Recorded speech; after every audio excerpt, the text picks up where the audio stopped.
So I've taped up my ankle a little bit, 3 pieces of kinesiology tape. Now there are a few different ways you can tape up the ankle, so you can look it up online.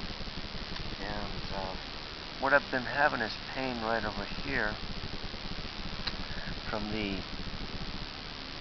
foot rotating, this way and that way. Okay, so here we have a digital scale, and I've looked in the ingredients here. These banana chips and 30 grams is 1 serving. So, wow, it's not too many. I got 25 grams.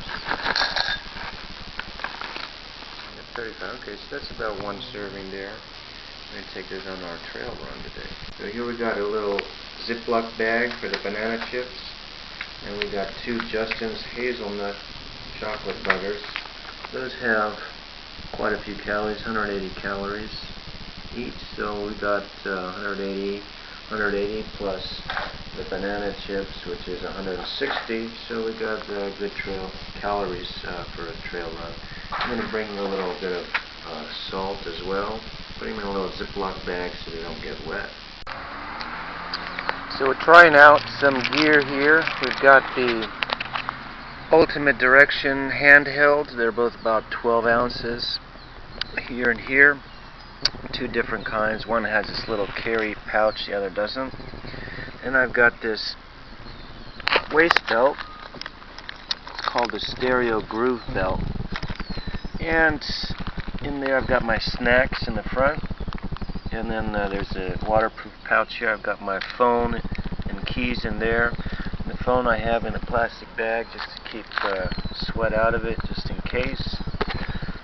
And here I've got 2 soft glass in the back, and I threw a peanut butter and jelly bagel in the back bag. Had to cut it in half or it wouldn't really fit, so the back pocket's kind of small. But you could, I guess in theory, attach a jacket back here and hope it doesn't come out while you're on the trails. And that's about it here. Now one thing, I drank 30 ounces of water before going on. Hey, we've got a dog walker here. Look at this. That's a good workout. And here we got the power bar. This is what I'm eaten before this trail run, but it's not really that good for you. Look at it, it's got a lot of sweet stuff in it. Cane syrup's basically sugar. Oat bran is good, but then it's got maltodextrin, it's the same stuff a lot of the sports drinks use, and I use it in my electrolyte mix. And it's got soy protein, which I don't really care for. And then it's got fructose, which is not good for you. And so also has dextrose, and some of your sports drinks will use sugar and dextrose and maltodextrin as a mix. I try to stay away from dextrose and cane syrup or sugar. Maltodextrin I use in my electrolyte mix in some of it. But so Power Bar, basically I don't recommend these, but I had these around for work, so I thought I would try one. I want to make my own energy bars because these are not really good for you. And I'm drinking 30 ounces of water, actually 34 ounces of water before today's trail run.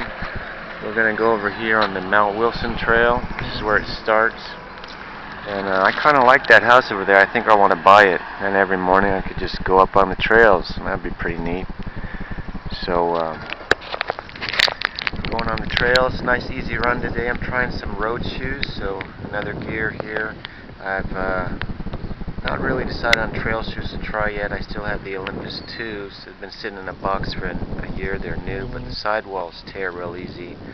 So, and they're pretty heavy shoes and maximal shoes, so I'm kind of looking for some other trail shoes. Anyway, I'm trying out these Altra road running shoes, and taped up my ankle. I'm wondering, I may be okay, of course on the uphills and on the flats, but on the downhills it may be a little slippery. Road shoes don't have a lot of grip. These do have some big lugs on them, even though they're road shoes, so I'm thinking they may be okay. So here we got the start of the Mount Wilson Trail, and we've got some distances, elevations for different places that we're going to. We got First Water, Lost Canyon, Hella Spot, Decker Spring, Orchard Camp, Last Water, Manzanita Ridge, Toll Road, and Mount Wilson. So it's 7 miles. Elevation gain, a little bit under 4,000 feet. So here we got our start. I'm going to go all the way up here. Isn't that fun? So I've gone up about 1 1/3 miles on this trail. It's kicking my butt. Haven't been doing an elevation gain for a long time, many months probably. Here we got a hiker coming down.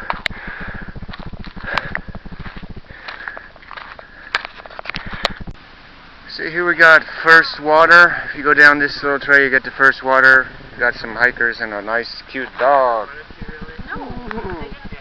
Anyway, this one goes all the way up to Mount Wilson, so we got a ways to go.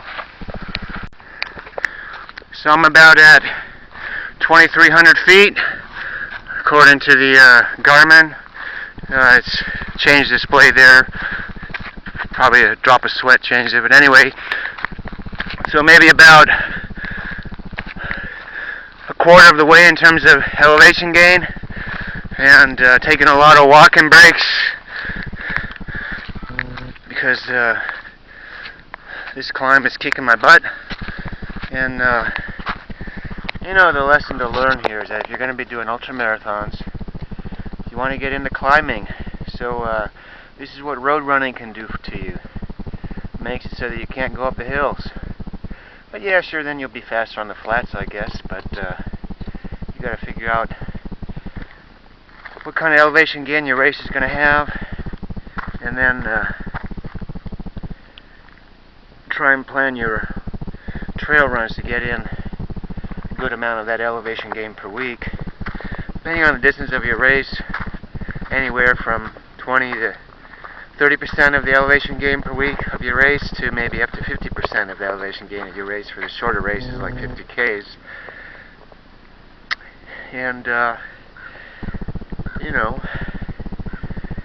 don't let your butt get kicked on the uphills by just doing road runs or treadmill runs. If you do the treadmill, put it up on a nice incline. But when I'm on the treadmill, I actually like it flat, just because that's the workout I like. And try and get the sweat out of my eyes here. You guys hikers or runners? He's a runner, I'm a hiker. So we're both in my face. Oh, see, I thought so. See, he's got one of these running backpacks. You're not going up that way, are you? No. No, it's just cool. Oh. We got a lizard. There he is.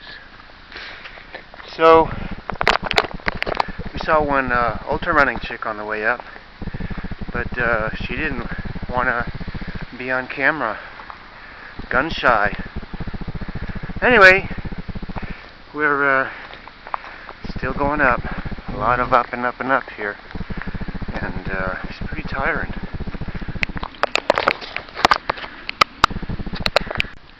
This is Orchard Camp, and it's about 3,000 feet. Now we gotta go up and up and up and up.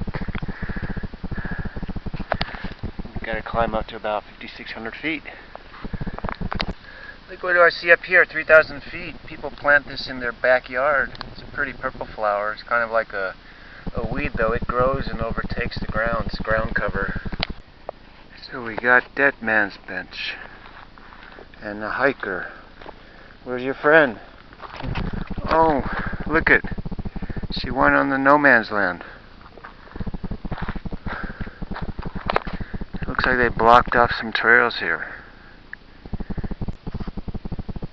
So we're at about 5,000 feet, and gotta go up this fire road here. Down the Angeles Crest 100, you go down this way somewhere, maybe close to mile 78 or something like that. And nowhere near my PR for this training run here, so going really slow, having a hard time. And I guess it's a little bit eye-opening because I thought I would still be able to climb pretty well, but I guess, use it or lose it is kind of the lesson to learn here. So you got to keep your elevation gain per week if you want to keep your climbing ability, whether it's hiking or climbing. Or I even tried putting it up in shuffle climbing in low gear, low gear, and still was wearing me out. So climbing is pretty hard for me right now. It's a little disappointing, but you take it as it is and plan accordingly. So I don't have any races coming up. It's not a real big deal, but it's kind of fun still to get out here on the trails. And today's kind of more of a fun day, an off day on work, and it's kind of funny. Thursday they have an off day, but that's the way it is. So out here on the trails trying to take advantage of my day off.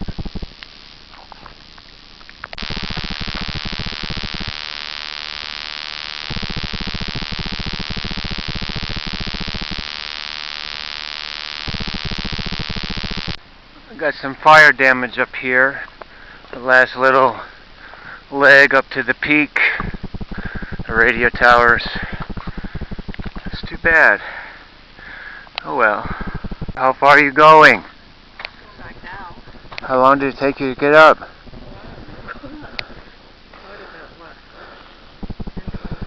about Did you hike? No. You run? Yeah, sort of. Oh, you're one of those runners. What about you? Okay, did you see all the fire damage? No. That's too bad, huh? Well, at least it's not terrible. It could be worse, Yeah, that's true. This is what you're recording with Video. cool. And so we actually got water here today at Mount Wilson. Yes, we have And had water here for a we little got while.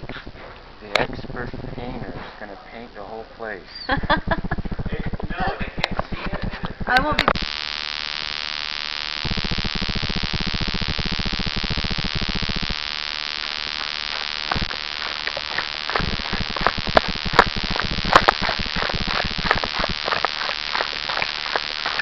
How far did you guys go? The top, You made it to the top? or the sub-top. Oh, the bend? Yeah. Okay. There's still a little ways to Yeah, go. we The got summit. till we right back to 5. Why? Yeah. Noise. 1.5, right?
So I finished the training run for today and did it with some road shoes. I don't recommend that you do trail runs with road shoes, but that's what I decided to do.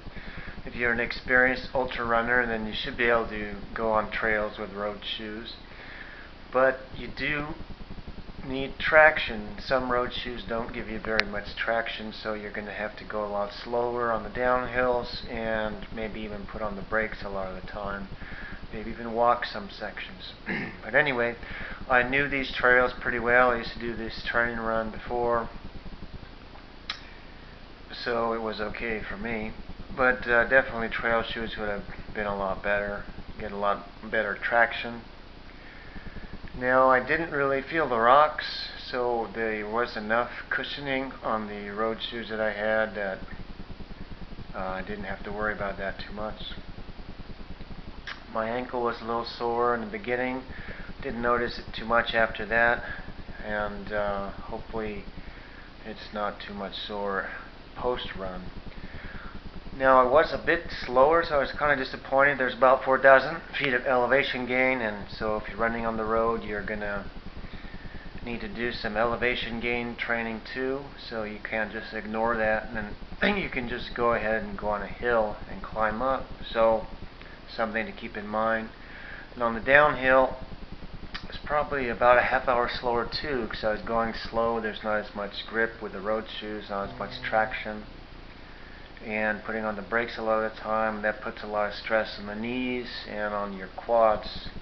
I actually started feeling some pre-cramping on my inner thighs, so maybe I need to start getting some of these ultra running chicks to do those girly workouts with me, work on the inner thighs, the outer thighs, and the glutes and the hips. That's the kind of workout I don't really do myself. So anyway, that's about it for today, and maybe it's been helpful to you.